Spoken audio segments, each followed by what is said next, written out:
నమస్తే. ప్రస్తుతం మనం ఆర్టీసీ క్రాస్ రోడ్లో ఉన్నాం. సిపిఎం ఆధ్వర్యంలో భారీ నిరసన కార్యక్రమం చేపట్టారు సిపిఎం కార్యకర్తలు, నాయకులు. ఏంది ప్రధానంగా అంటే మహాత్మా గాంధీ జాతీయ గ్రామీణ ఉపాధి హామీ పథకం ఏదైతే ఉందో దాని పేరును విబీజీ రామ్జీ బిల్లుగా ప్రవేశపెట్టడంతో పార్లమెంటులో ఆ బిల్లును దాన్ని రద్దు చేయాలని సిపిఎం ఆధ్వర్యంలో పూర్తి స్థాయిలో ధర్నా కార్యక్రమాన్ని నిర్వహిస్తున్నారు. మీరు విజువల్స్లలో చూసుకోవచ్చు. అంటే ఈ మధ్యకాలంలో కాంగ్రెస్ ప్రభుత్వం తెచ్చినటువంటి ఈ యొక్క పథకాన్ని, అంటే మహాత్మా గాంధీ జాతీయ గ్రామీణ ఉపాధి హామీ పథకాన్ని కాంగ్రెస్ ప్రభుత్వం తెచ్చింది. దీనికి వ్యతిరేకంగా మరి కేంద్ర ప్రభుత్వం ఏమనుకున్నదో ఏం కథనో ఆ అంశాల గురించి చాలా రకాలుగా వాళ్ళు చెప్తున్న పరిస్థితి కనిపిస్తుంది. కానీ కేవలం కక్షపూరితంగా మహాత్మా గాంధీని పేరు మాత్రం తీసేయడం జరుగుతుంది. ఓ రకంగా మహాత్మా గాంధీని జాతిపితగా గుర్తించే అవకాశాన్ని కూడా వాళ్ళు బీజేపీ వాళ్ళు తీసేస్తారనే ప్రచారం జరుగుతున్న క్రమంలో ఇక ఈ ఈ ఈ అంశానికి సంబంధించి, అంటే ఈ జాతీయ గ్రామీణ ఉపాధి హామీ పథకానికి సంబంధించి మహాత్మా గాంధీ పేరు కూడా తీసిరనే క్రమంలో కాంగ్రెస్ నాయకులు కానీ వామపక్షవాదులు కానీ చాలామంది విమర్శిస్తున్న పరిస్థితి కనిపిస్తూ ఉంది. జాతీయ గ్రామీణ ఉపాధి హామీ పథకానికి సంబంధించిన రామ్జీ బిల్లు కేంద్ర ప్రభుత్వం ఇచ్చినటువంటి ఆ యొక్క బిల్లుకు వ్యతిరేకంగా ఇక్కడ నిరసన కార్యక్రమం చేపట్టారు సిపిఎం ఆధ్వర్యంలో. మనతో సిపిఎం రాష్ట్ర కార్యదర్శి జాన్ వెస్లీ గారు ఉన్నారు. సార్, ఏం చెప్తారు? దీని వెనుక ఏం ఉద్దేశం ఉందని అనుకుంటున్నారు? ఉపాధి హామీ చట్టం ప్రకారం ఇప్పటికీ కొన్ని హక్కులు ఉన్నాయి. ఉపాధి కూలీలకు వాళ్ళకు 100 రోజులు పని కల్పించాలని, రోజుకు 307 రూపాయలు కూలి ఇవ్వాలని, అట్లాగే కేంద్ర ప్రభుత్వం 90% నిధులంతా కూడా కేంద్ర ప్రభుత్వం భరించాలనేటటువంటిది ఇప్పుడు ఉన్నటువంటి చట్టంలో ఉంది. ఇప్పుడు కేంద్ర ప్రభుత్వం ఈ బాధ్యతల నుంచి అంతా కూడా తప్పించుకోవడానికి ఈ బిల్లును ప్రవేశపెట్టింది. గతంలో ఉన్నటువంటి ఉపాధి హామీ చట్టాన్ని నిర్వీర్యం చేస్తూ ఈనాడు రామ్జీ పేరుతో వచ్చేటటువంటి చట్ట బిల్లును ప్రవేశపెట్టి ఇప్పుడు పార్లమెంటులో చర్చ జరుగుతూ ఉన్నది. దీని ప్రకారం అమలు జరిగితే కేంద్రం దేశవ్యాప్తంగా 30 కోట్ల మందికి పైగా ఈ కూలీలు ఉన్నారు. ఈ కూలీలకు పని కల్పించాలంటే కనీసం 2.5 లక్షల కోట్ల రూపాయలు కావాలా? ఇప్పుడు 100 రోజులు కూడా పని కల్పించడం లేదు. అది 200 రోజులు పని కల్పించాల్సినటువంటి అవసరం ఉంది. ఈ బిల్లులో 125 రోజులు పని అని చెప్పి కూలీల సంఖ్య భారీగా తగ్గిస్తున్నారు. కూలీల సంఖ్య భారీగా తగ్గించి ఒక 25 రోజులు పని పెంచినట్టుగా చూపిస్తున్నారు, మోసం చేస్తున్నారు. అంటే కూలీల సంఖ్య ఏ రకంగా తగ్గించింది? ఇప్పుడు అర్హులైనటువంటి వాళ్ళంతా కూడా మన తెలంగాణ రాష్ట్రంలోనే చూసుకుంటే 45 లక్షల నుంచి 60 లక్షల మంది వరకు ఉన్నటువంటి వాళ్లకు ఉపాధి హామీకి సంబంధించినటువంటి కార్డులు ఇవ్వడం అనే దాన్ని కోత పెట్టారు భారీగా. దేశవ్యాప్తంగా లక్షల మందికి కోత, అంటే దాదాపు 5 కోట్ల మందికి పైగా ఉపాధి హామీ చట్టం కోసం భవిష్యత్తులో గతంలో కార్డు తీసుకున్న వాళ్ళకి ఇప్పుడు కోత పెట్టారు. అంటే 5.5 కోట్ల మందిని ఇప్పుడు తగ్గించారు. ఇప్పుడు ఒక 25 రోజులు పెంచినమనేటటువంటిది, కానీ ఆ వాస్తవానికి ఇప్పుడు నెలలో మొత్తం చట్టం సంవత్సరంలో 60 రోజులు కూడా పని కల్పించడం లేదు. ఇప్పటికే ఆ పని దినాలు పెంచాలని చెప్పి మనం అడుగుతున్నాం. అలాంటివన్నీ వదిలేసి మొత్తం నిధుల కోత పెట్టేటట్టుగా ఈరోజు కేంద్ర ప్రభుత్వం బాధ్యత తప్పించుకుంటుంది. 40% రాష్ట్రాలే భరించాలంటుంది. పనిముట్లంతా కూడా రాష్ట్రాలే భరించాలని చెప్పి అంటుంది. అట్లాగే 60 రోజులు పని నిషేధం పెట్టింది. దానివల్ల భూస్వామ్య వర్గాలకు వాళ్ళ దగ్గర పోయి తక్కువ వేతనానికి కూలీలు పనిచేయాల్సి వస్తుంది. ఆ సందర్భంగా కూలీల యొక్క ప్రయోజనాలు దెబ్బతీసేటటువంటి పద్ధతిలో ఈ చట్టం ఉంది, బిల్లు ఉంది. అట్లాగే మొత్తం దేశవ్యాప్తంగా ఉపాధి కూలీలకు పని గ్యారెంటీ అనేటటువంటిది ఈ చట్టంలో ఉంది. ఇప్పుడు ఉండేటటువంటి పాత చట్టంలో అది ఉంది, కానీ బిల్లులో అట్లా లేదు. బిల్లు పని అనేటటువంటి హక్కును ఖచ్చితంగా అమలు చేసేటటువంటి ఉద్దేశాలు లేవు.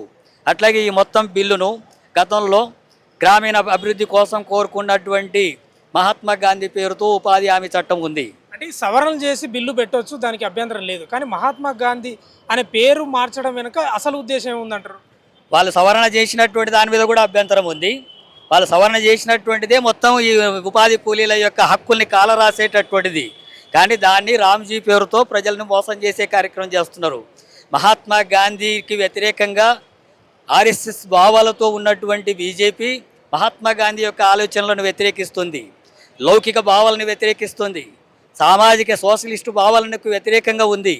అలాంటి భావాలంతా కూడా తీసేసి హిందుత్వ ఎజెండాలో భాగంగా ఈరోజు రామ్జీ అనేటటువంటి పేరును వాడుకొని వాళ్ళ హక్కుల్ని కాలరాస్తున్నారు. వాస్తవానికి రామ్జీ అనే పేరు పెట్టారు, కానీ వాళ్ళకు రామ్జీ పేరు మీద కూడా ఇష్టం లేదు. వాళ్ళకు గాడ్సే పేరు మీద ఇష్టం ఉంది. గాడ్సే పేరు పెడితే ప్రజలు మూతి మీద దంతారని చెప్పి ఇప్పుడు రామ్జీ పేరు పెట్టారు తప్ప భవిష్యత్తులో వాళ్ళు గాడ్సే పేరు పెట్టేటటువంటి పద్ధతుల్లో ముందుకు పోతున్నారు. అందుకని ఇవన్నీ కూడా ఆర్ఎస్ఎస్ విధానంలో భాగంగా శ్రామిక వర్గాల పట్ల ఆర్ఎస్ఎస్కు చిన్నచూపు ఉంది. వాళ్ళు మనుషులుగా చూడరు. వీళ్ళంతా శ్రమ చేయడానికే పుట్టారని భావిస్తారు. వీళ్ళు శ్రమ చేయడానికే పుట్టారు తప్ప అన్ని సమానమైనటువంటి హక్కులు ఉండకూడదు ఈ శూద్రులకని భావించేటటువంటి సిద్ధాంతం కలిగినటువంటిది ఆర్ఎస్ఎస్ బీజేపీ. అందులో భాగంగానే ఇది ధనిక వర్గాల ప్రయోజనాల కోసం, భూస్వామ్య వర్గాల ప్రయోజనాల కోసం ఈ చట్టాన్ని తీసుకొస్తుంది. దీనికి వ్యతిరేకిస్తున్నాం సిపిఎం పార్టీగా. అంటే మీ కార్యాచరణ ఎలా ఉండబోతుంది? ఈ సంబంధించిన ఈ బిల్లుకు, రామ్జీ బిల్లుకు మీ యొక్క కార్యాచరణ రాష్ట్ర వ్యాప్తంగా ఎలా ఉండబోతుంది?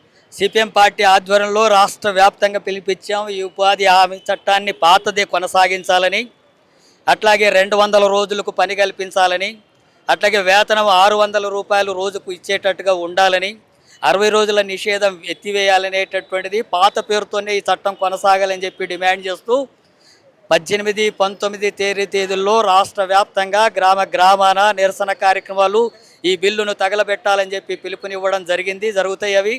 అట్లాగే 20 తారీఖున రాష్ట్ర వ్యాప్తంగా అన్ని మండల పట్టణ కేంద్రాల్లో కూడా నిరసన కార్యక్రమాలు జరపాలని చెప్పి పిలుపునిస్తున్నాం. అలాగే లెఫ్ట్ పార్టీలంతా కూడా, కమ్యూనిస్ట్ పార్టీలంతా కూడా కూర్చొని దీని మీద రాష్ట్ర వ్యాప్తంగా ఐక్య ఉద్యమానికి ముందుకు పోయేటటువంటి కార్యక్రమాన్ని తీసుకుంటున్నాం. అంటే కేరళలో కూడా తిరువనంతపురంలో కార్పొరేషన్ పదవి కూడా కైవసం చేసుకోబోతుంది. 50 సీట్లకు పైకి గెలిచింది.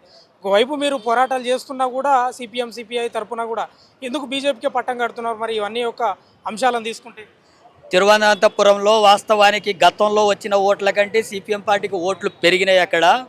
కానీ అక్కడ బీజేపీకి కాంగ్రెస్ లాలూచిపడి కమ్యూనిస్టులను ఓడించడానికి చేసినటువంటి ఎత్తుగడలో భాగంగా అక్కడ సీట్లు తగ్గాయి తప్ప ఓట్లు తగ్గలేదు, బలం తగ్గలేదు.